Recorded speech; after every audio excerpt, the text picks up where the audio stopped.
Right, folks, welcome to another podcast interview here. We do a section on the show where we go through Bandcamp. We sort of check the depths of Bandcamp as far as we can, just going through like tons and tons of music a lot of the time. So what usually happens is I find one of my favourite songs, one of my favourite series of tracks, and we try and interview the person involved, if possible. This week, luckily, we have on the line Awthentik. How are you doing, my friend? Hey, what's up, man? Thank you for having me, man. I'm doing well, man. Not a bad day here in DC. A little bit of rain, but yeah, it's cool, man. I'm doing pretty good. Well, that's, as I said again, it's been like 3 weeks here, so it's been like pretty awful. Yeah. But yeah. So let's get into. Did you expect anybody from Scotland to be getting in touch at all? Definitely not. Yeah. I've got a little bit of reach overseas, and I know the style of hip hop that I do. A lot of people overseas cater more to that. Here in the States, kind of people more leaning towards like pop, top 40 stuff. Trap is a little bit more popular here. So yeah, definitely my first time being reached out to somebody from Scotland. I've had some people from like Belgium and a few other spots overseas, France, but yeah, definitely never done no podcast with anybody in Scotland. So I definitely appreciate y'all having me. Proud to be the first one, which is always a good start, man. Always a good start. That's awesome. So I come across your stuff on Bandcamp recently. Usually what I do for the show is when I go through the music, I try to find someone I haven't heard of before. Usually like there's like tons of different acts I've heard of before, like on Bandcamp a lot of the time. So I try to find somebody that I don't know, someone that is like really sort of inspiring, really nice. Again, you said the style in the UK sort of like goes along for like a lot of what you do, really. Yeah, and I'm not sure why, because I got to do a bit more traveling myself. I haven't done a lot of traveling outside of the U.S. And I don't know why it's like that, in the UK. I don't know if it's a timing thing or not, but I've always just been more about the music. I'm not trying to follow anybody's motto or anybody's mantra of money or fame or anything like that. I've just been very invested in the music as a producer and as an artist for a long time. So I mean, I think it's pretty cool to be able to have these resources and these avenues that somebody from Scotland could even hear my music and pick it up off of a site like Bandcamp. Mm-hmm. One of the interesting things as well, just doing a little bit of digging earlier on, trying to find out a bit more about you, was that you're properly like DIY motivated a lot of the time. You recently done a video, which again, titled I Shot My Own Music Video, which is great to see. And that's genuinely your first time doing that as well. Yeah, I've always been particular about visuals because I do a bit of shooting on the side. I shoot with like a Canon camera, and I know a good bit about cinematography, and I'm always studying cinematography. But I'm very reluctant to release visuals because you want things to be a certain way. And with this project, especially with COVID-19 and all the stipulations on that here, especially in Washington D.C., you really couldn't leave the house. I really couldn't get with any videographers. The couple people that I've had talked to about trying to do videos, a lot of people will give you that yeah thing. Yeah, let's do it. And then when it comes down time to do it, they know where to be heard or nowhere to be seen. And with that one, I've been sitting on the project for a pretty long while here, and I knew I needed some kind of visual content. And it was supposed to be a test. The location that I had shot it, the main performance was right around the corner from my house. I live on North Capitol in DC, so I live on the street that is literally facing the Capitol. And I just walked around the corner with the camera, and I was like, let me try this, because anybody who's dealt with filming themselves, they know it's a major hurdle. It's very difficult. Even having cameras where you can flip out the screen and see yourself, just getting motion and movement and keeping focus and things like that can be very difficult. So I shot the performance scene right around the corner, right down at the train tracks from my house, right on the back side of that. And I tied it together with footage because I just stockpile all the footage I have. If I go on a vacation or if I go out of town or if we go to do a show somewhere else, I'm always bringing the camera. I'm always filming. And I had some footage from California that was from Cannabis Cup. One of my homies, shout out to Mike Swan, brought me out there, and he gave us tickets. His company was doing like a booth at the Cannabis Cup.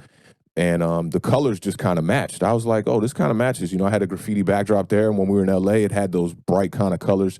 So I was like, just playing around in Adobe Premiere on the timeline. And I'm like, man, this is getting kind of good. Like after a day of editing, I'm like, I could put this out. So then kind of just came up with a theme to kind of go around it. And I wanted people to understand that it was DIY because I've been like that my whole life. Like right now I'm in my home studio that's in my house. Yeah. I've never like walked into a studio and paid for studio time ever. Everything, I come from the old school cloth. I'm not a young artist. I'm 37 years old. You know, so I remember what it was like recording on tape. And me and my homies had to do everything on our own. We come from that era, you know, and transitioned into the internet era of where, you know, we have all these tools now where you could do all these different things. I mean, my first recordings into these recordings that I do now, so this is night and day. You know, we were just like one taking them on a tape machine, SM58 style back in the day, very just live, you know, nothing really prepped or very like edited or anything in the studio. And I just always been DIY, man. That's why I went to school for recording engineering, and I just wanted to learn how to do everything myself. And you know, people have seen what I do with my career and with what I've done in my music, and it's a direct promotional tool into business. So it's like people see my work, they're like, "Who did it?" I'm like, "Me," and it leads to more business for me to be able to sustain and be able to survive as a you know, let's say not so struggling now, but as an independent artist, you know, coming up in this game. Yeah.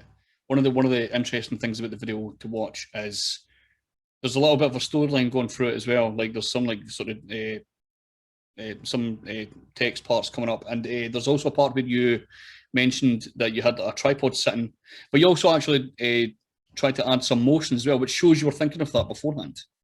Yeah, I've been studying that for a long time, like because I can do everything behind the camera for somebody else. I've shot videos for a bunch of artists here in DC. And you know, I found something on YouTube that was that made automating the camera pretty simple. If anybody know about Premiere, to make the camera move like that, you got to zoom into the picture a little bit, and then you got to automate keyframes to kind of, you know, make the frame move. That'll make the camera look like it's moving when in reality the frame is moving. And I found something on YouTube from a female artist named Katarina who had done a tutorial on this and gave the presets out for it. So it was like pretty much a drag and drop automation of like, it had different things like handheld motion. It had little sliders that go like 10%, 5% sliders. And I just used them, you know, very creative to make it look like that. I've had people ask me like about that specific scene, actually saying like, you know, I see the text says that the camera's on a tripod, but like, how is it moving? And really that's all it is. You know, I lost a little bit of quality from the video by having to zoom in a little bit like that, but it gave me the motion and the excitement that I wanted. And like I said, coming from the era that I come from, you know, I can remember rap videos from like Third Base from the late 80s, early 90s, where like the quality, you know, they didn't have great quality back then. People were shooting on VHS cameras and people were shooting on like those 3cc cameras and, you know, just didn't have the quality. But they still managed to get the point across. So, you know, I feel like we're a little bit spoiled in this day and age with the cameras. I mean, they're almost too clear, too sharp, you know what I mean? Yeah. And the camera actually shot the video on. I'm shooting this stream on right now, actually. Mm-hmm. And a great thing is, as you mentioned, we are really spoiled for choice a lot nowadays. There's like so much like tutorials online for like different things, even for like recording and stuff, like mixing and mastering. To a certain level, I think you need to be a bit more trained in that for mixing and mastering levels of stuff. You also, you said you run your own studio. Is this the All or Nothing Studios I've seen yes. on here? So like, do you have like a lot of rappers coming through and stuff like that? Yeah, I deal with like, you know, not so much as of lately with COVID. I closed the studio back in March of 2020. But most of the work that I've done with other artists, I've done in my studio. I mean, I've worked with a slew of artists in the industry.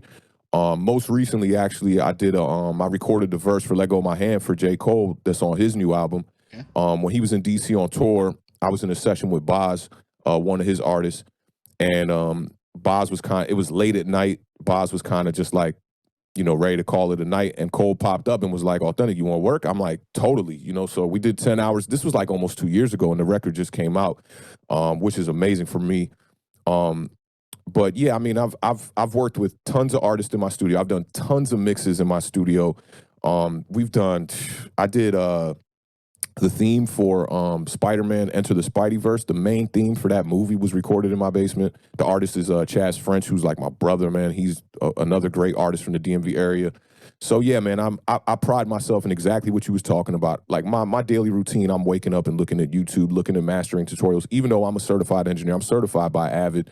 And, you know, I just feel like producing, engineering, and even podcasting, you know, you never want to feel too content. You always want to be current with what's going on in the times, you know, be up to date with the technology and things like that. So I pride myself in studying on that, and I've built a lifestyle now where like I have the luxury to be able to do that, to be able to create my own schedule, to be able to wake up, not have to wake up too early and like show up to work for somebody else and things like that. And it's all started from DIY. I mean, my first studio was in my girlfriend's basement, where it was like the bed was right there, you know, and I have homies coming through and they're sitting on the bed that I sleep on while we're, you know, in between takes. So I definitely pride myself in the whole DIY thing. I'm not one of the only artists doing that out here, but I'm one of the only artists that's been doing that out here. You know, I've from a DIY studio base, I've been doing that now for like 15 years plus. Amazing, man. Amazing. So let's go back to the very beginning. Question I like to ask everybody. Do you remember your first experience of listening to hip hop music, or even just hearing it on the grapevine somewhere? Do you remember that experience? Just my first experience of like hearing hip hop? Yeah. Yeah. It boils down to like a couple of moments I remember. Rob Bass, It Takes Two to Make a Thing Go Right. It's probably the oldest record I remember.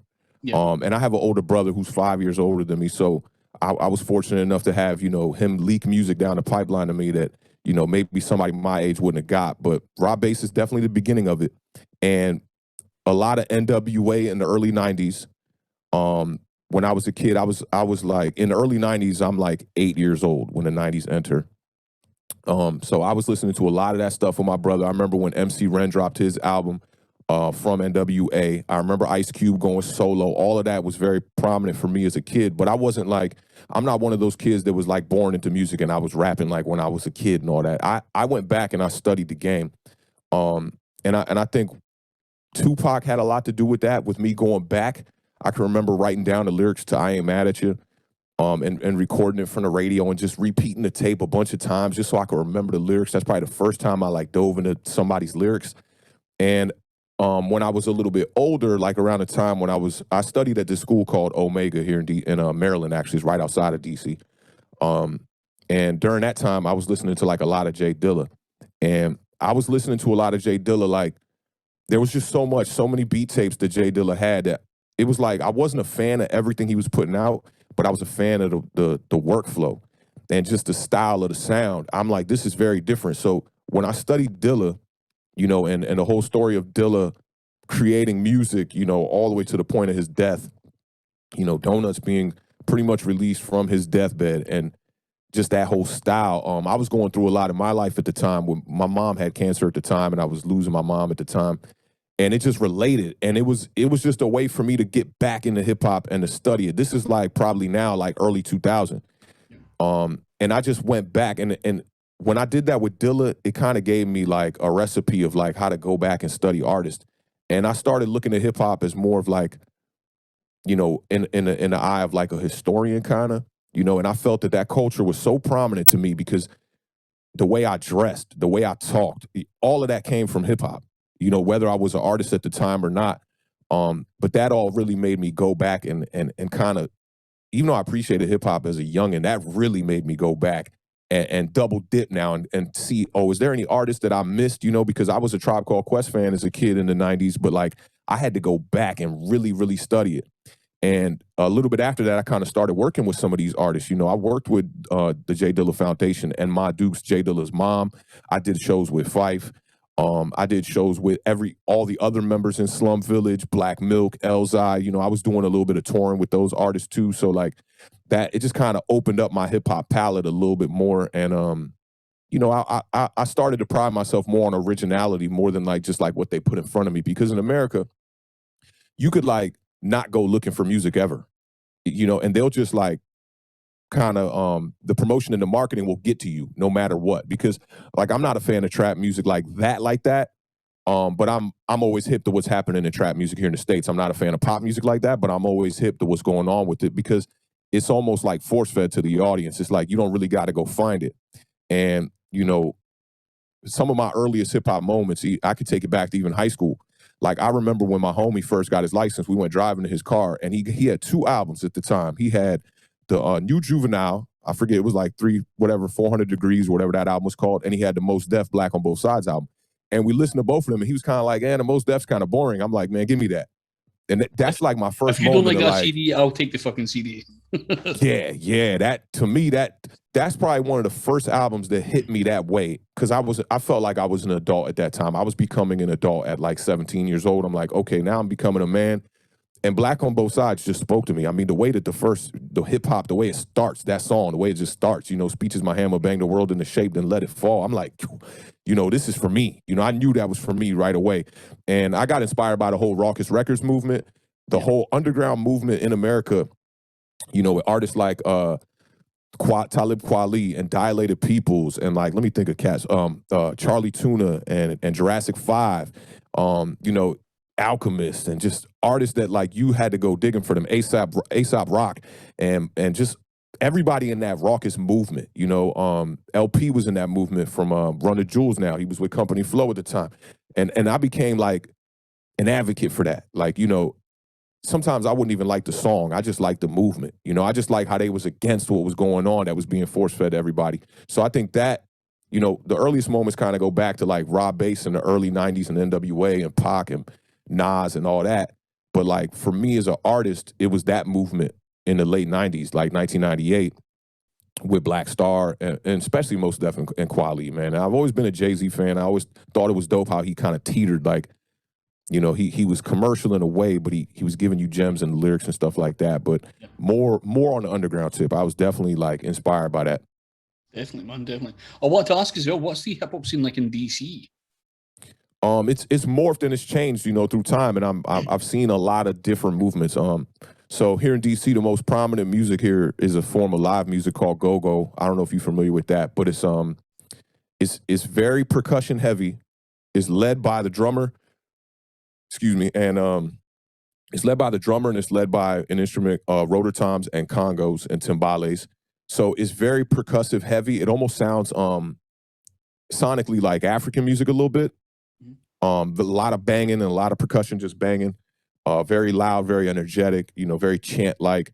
And that's the most prominent music and has always been the most prominent music in DC. Now, I'm born and raised in Maryland, right outside of DC. Like, I could take a train just a couple stops to get right into DC. And now I finally moved out here about 6-7 years ago.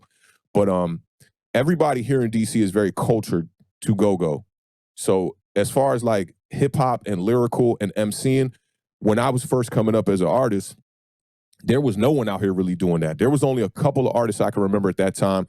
I don't know if y'all familiar with Kev Brown over there.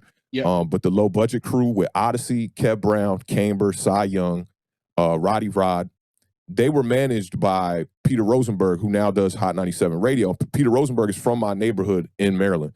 So they were the only people that I really knew that was doing like hip hop, like real hip hop, like, boom bap style beats, stuff like that. And that was probably that was like entering the 2000s. Because I knew that you had to step out to DC. Where I'm from in Maryland, there's not a lot of hot spots for you to rap at and stuff like that.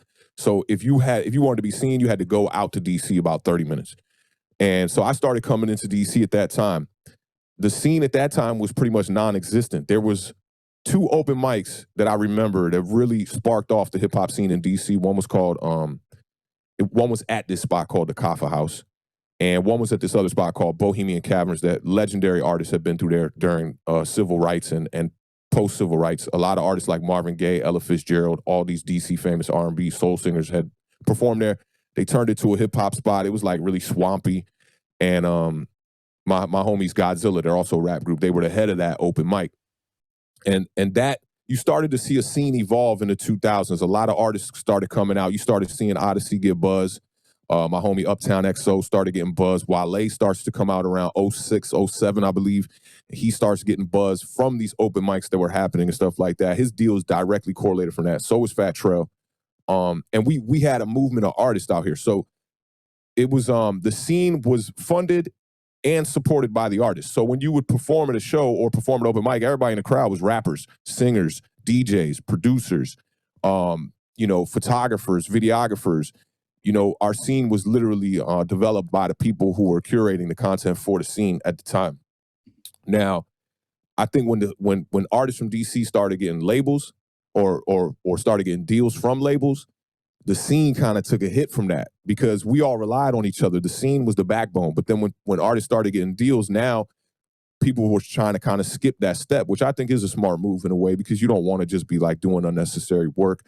But a lot of the artists that came out from DC, and I'd say like later, like probably like 2009, 2010, was because they was getting deals. So now you had a new formula in DC, because here in DC, there's not a lot of corporate stuff. We don't got record labels out here. There's not one big record label you can look up to and say, oh, I need to get a deal from them. But, you had to shop your stuff, either go to New York or go to LA.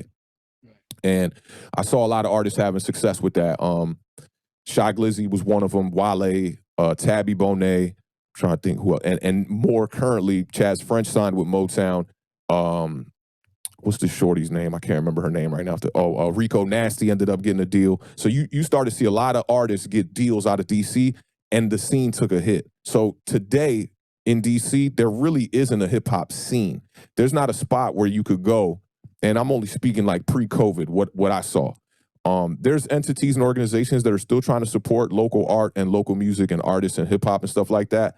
But there's not really a scene. There's not a go-to spot where people who are artists or hip hop rappers and stuff like that, MCs, can meet up now. The internet kind of gave us the avenues, to be able to spread our wings and do a lot more. Mm-hmm. But at the same time, in the flesh, the physical took a hit. Like I used to go out every Tuesday. There's a spot.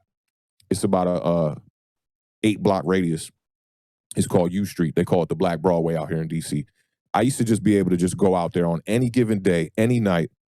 There was a cypher somewhere. There was a show somewhere. There was something hip hop going on from 2000 to 2010, roughly.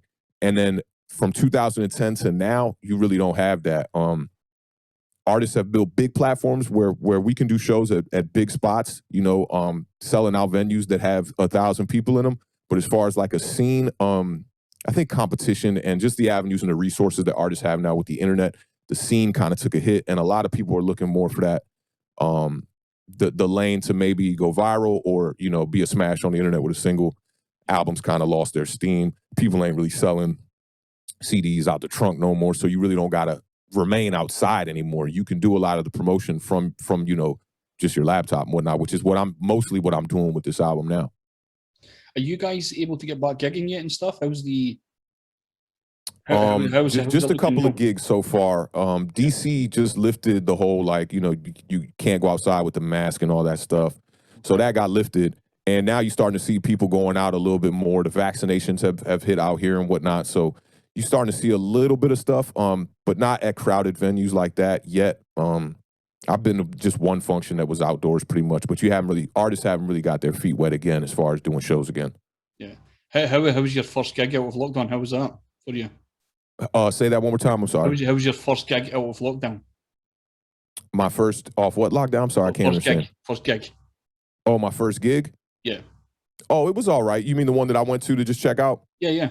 Yeah, it was chill. It was, it's good to get out. Like, I'm the kind of dude that I just live in the studio. I'm always down here in the studio trying to cook up beats and stuff like that. And I was totally okay with that before COVID. And once, I was locked in the house for pretty much a year, and I was very strict with my COVID process. I didn't go out that much, maybe for groceries here and there and things like that. So to like see people, I haven't seen people in a long time, and to just get out there and just see some homies, it was great. The function that I went to was just something slight with a DJ and stuff like that. So I haven't really got to get out to like the vibes of like seeing artists perform again, and I'm definitely looking forward to that. And for me, I pride myself off the gig. Most of my fans here in DC that know about what I do, they know that when you go see a live show from Awthentik, it's not going to be the normal just DJ and rapper, lyrics on the music screaming. I really take time with these shows. I bring out a live band. We sync up to my Ableton Live. I'm removing drum sounds, leaving samples, adding musicians, synced up with a projector that has visuals going on with lyrics and caption, and we're all in sync. And, show-wise, I'm doing a lot of stuff that not only local artists aren't doing out here, but national artists, even when you go see them tour, they're not doing it. Because at this point, I'm media background. I've had experience working at another studio for about 5 years. So I probably, in a 5-year span, cut like 5,000 records and worked on all kinds of content, media, podcasts with other artists. So I'm seasoned as far as, knowing what's going on behind the scenes and in front. And I think that's the problem with a lot of artists now. Like, I see a lot of artists, and I won't say the problem, but maybe limitation is, they're just dropping music saying link in bio, but everybody doing that.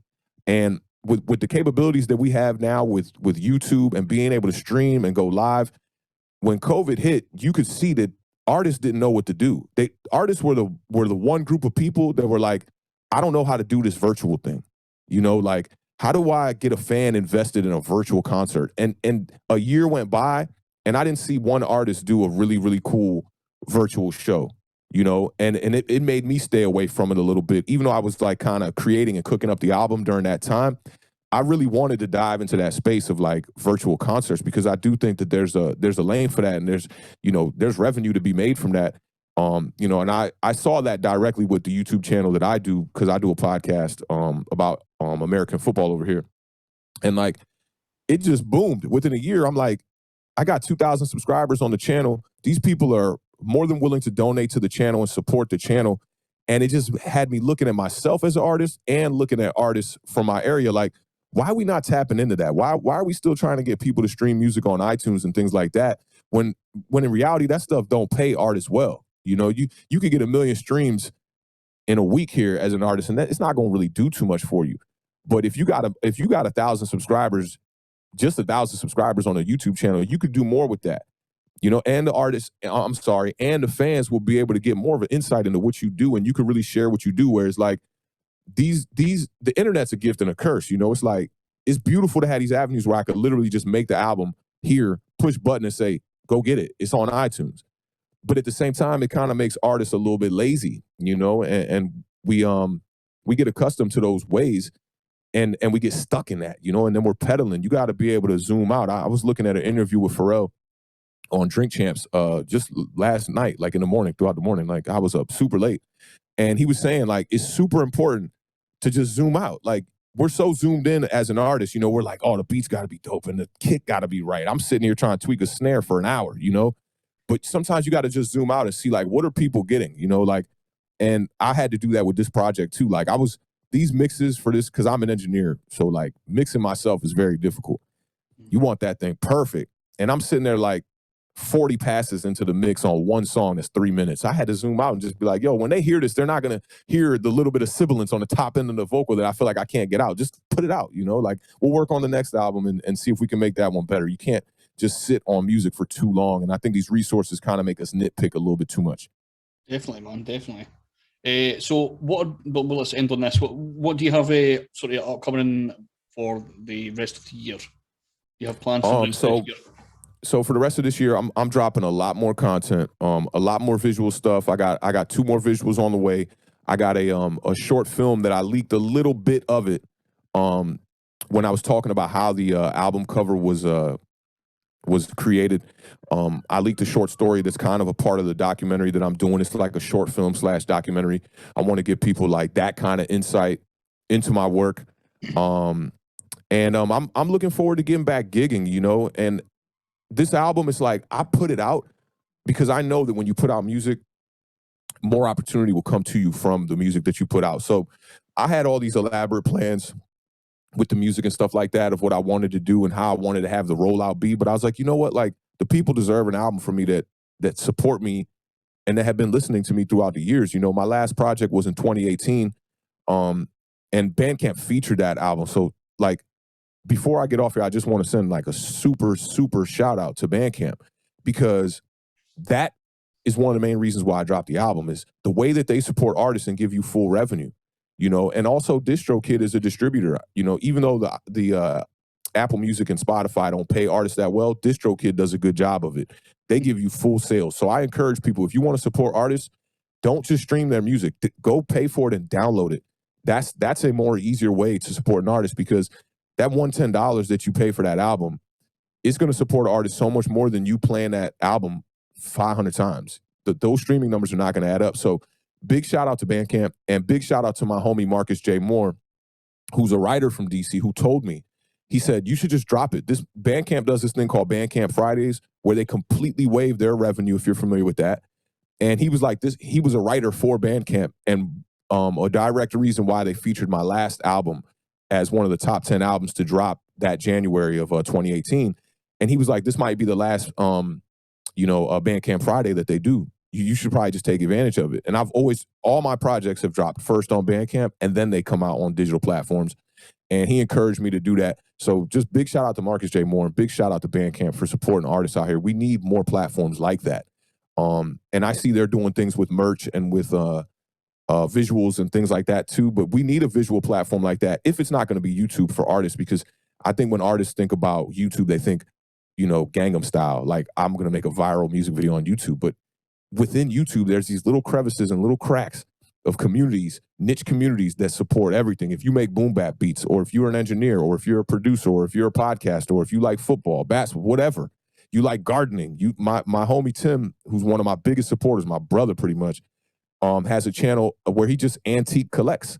There's niche markets all over the place. And I tell people, like, everybody don't got to shoot to be like Oprah. You know, you can have a talk show and not be Oprah.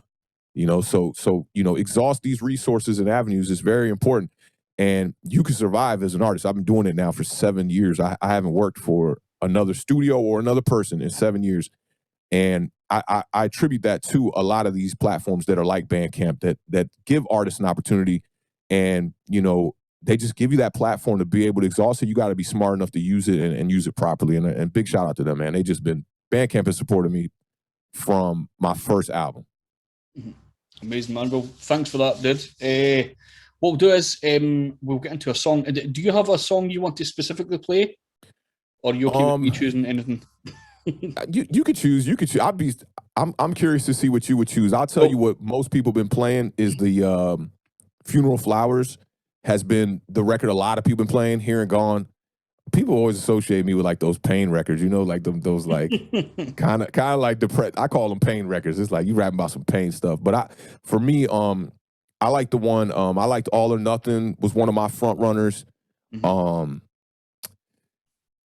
Blessing. It was called Blessings, but when it dropped, I called it One Life to Live. That's another one I get down with. I like all the features on this album. I like Carefree with my homies Kane and with my homie Adversary. Those are two of the dopest MCs from this area. You know, I'm a fan of it all. I won't lie. Like, and that's what, when I released it, I wanted to be comfortable with the music. And for me, it's like, yo, do I like it? And then there's some people out there that are gonna like it just as much as you like it, you know? Yeah. Well, I think my original plan was to play See You Win, just to showcase a little bit the video. Yeah, let's get it. At the end of this podcast, if that's okay with you to play some of the video. Totally. That was the last song recorded on the album, and another one of my favorites as well. Okay, that's perfect. Okay, so what I'll do, the video will play at the end of this podcast, and on the audio podcast, we'll obviously the audio's going to play. I don't know why I did that, but awesome. Yeah. So, again, thanks for coming in. That's much appreciated, man. Hey, thank you for reaching out. That's major love all the way from Scotland. I mean, y'all are so far. That's major love. So I appreciate you reaching out for sure.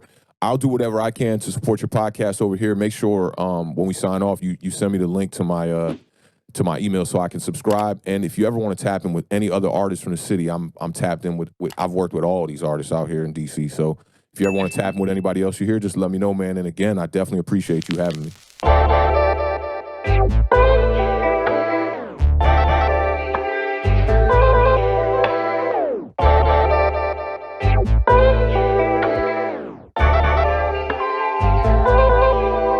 Yeah, I just wanna see you win. I just wanna see you win. 5 seconds on the game clock. Shoot your shot, it's going in. All your family, all in the stands. I'm your #1 fan. 5 seconds on the game clock. Shoot your shot, it's going in. Yeah. I know she wanna drive a Benz. The pandemic got us in the crib. I know she wanna see her friends. I got the vision on 8K, I know you see it through the lens. I'm Johnny Moxon playing quarterback. I try to tell her she a 10. Yeah, my lady been running the point for me. They said she was out of my league. I beat it up like it's fight night. I feel like I'm Adonis Creed. They'll hold you down for the wrong reason. When it goes down, they gone, baby. We put in work in the off season, then throw that trophy like Tom Brady. I just wanna see you win. I just wanna see you win. 5 seconds on the game clock. Shoot your shot, it's going in. All your family, all in the stands. I'm your #1 fan. 5 seconds on the game clock. Shoot your shot, it's going in. I just wanna see you win. I just wanna see you win. 5 seconds on the game clock. Shoot your shot, it's going in. All your family, all in the stands. I'm your #1 fan. 5 seconds on the game clock. Shoot your shot, it's going in. Shoot your shot, it's going in. shot, it's going in. Shoot your shot, it's going in. Shoot your shot, it's going in. I just wanna see you win.